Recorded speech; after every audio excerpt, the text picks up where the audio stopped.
ตอนนี้เราอยู่ที่เชียงใหม่นะครับอยู่ที่บ้านชายหลวงอำเภอสันทรายนะครับเราจะมาเรียนรู้วิธีการทำหมากและหมากสามารถใช้ทำอะไรได้บ้างครับแล้วก็ถ้าอยากรู้กันแล้วก็ตามไปดูกันเลยค่ะ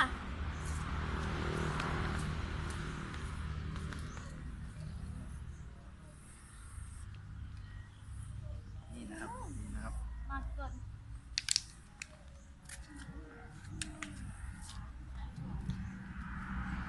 ตอนนี้เราจะพาทุกคนไปดูบ้านต้นที่เก็บต้นใหม่ๆจากสวนครับลูกใหญ่ครับหมากที่นี่ลูกใหญ่มากครับ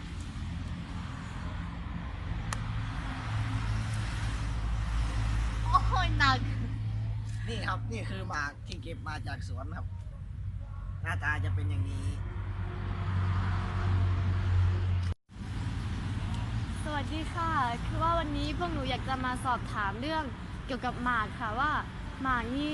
สามารถเอาไปทำเป็นอะไรได้บ้างค่ะสามารถอย่างที่เห็นก็คือมันจะมีหมากแบบกลมๆเป็นแผ่นแล้วก็ยังมีแบบเป็นหมากไหมค่ะอยากให้อธิบายให้ฟังหน่อยค่ะอ๋อหมากไหมนี่คือแบบที่เอาร้อยเป็นพวงเอาไปเข้าทำพิธีแบบขึ้นบ้านใหม่พวงอะไรนะได้หลายอย่างร้อยเป็นพวงนี่อ๋อไปทำพิธีเกี่ยวกับงานมงคลงานหลายอย่างแล้วหมากที่ซอยนี่นะคะคือเอาไปทำเป็นอะไรเหรอคะหมากซอยนะ ค่ะ หมากซอยนี้เขาก็เอาไปบางครั้งเขาก็ไปเคี้ยวกินอะไปเคี้ยวไปทำได้หลายอย่างไม่รู้ว่า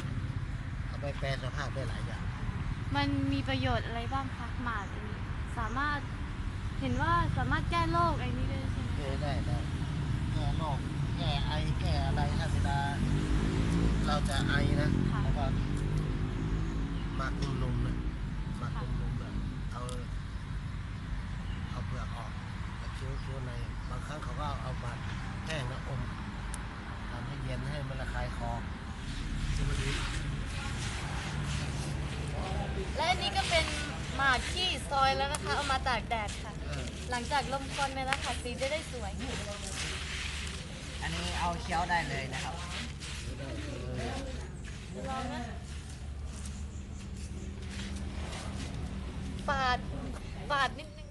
ค่ะแล้วก็อันนี้ก็เป็นหมากที่ซอยแล้วก็ตากแดดเรียบร้อยนะคะเตรียมส่งได้ค่ะแล้วก็ยังมีหมากอีกอย่างหนึ่งนะคะที่แก่เกินแล้วก็ซอยไม่ได้แล้วเราก็ตากแดดเอาไว้ค่ะแล้วเราจะไปดูกันค่ะนี่ค่ะแล้วก็หมากที่เราว่าไว้เมื่อกี้นะคะเป็นหมากที่แก่แล้วไม่สามารถซอยได้ค่ะก็จะเอามาตากไว้แบบนี้ค่ะหมากนี้หมากไหมครับเขาใช้ขึ้นบ้านใหม่และวิธีบวงสรวงครับถ้าใครอยากได้เชิญที่เชียงใหม่ครับตอนนี้เราจะพาทุกคนไปดูต้นหมากของจริงนะครับทางนี้ครับแล้วก็นี่นะคะต้นหมากสูงมากเลยค่ะต้นหมากประโยชน์ครับข้างบนยังมีผลนะคะเราก็ได้นำเสนอเรื่องหมากไปแล้วนะคะ แล้วก็ถ้าใครอยากได้ข้อมูลเพิ่มเติมก็สามารถมาได้ที่นี่ค่ะ ที่บ้านทรายหลวงนะครับอำเภอสันทรายจังหวัดเชียงใหม่นะครับสำหรับวันนี้พวกเราขอลาไปก่อนนะคะ บ๊ายบาย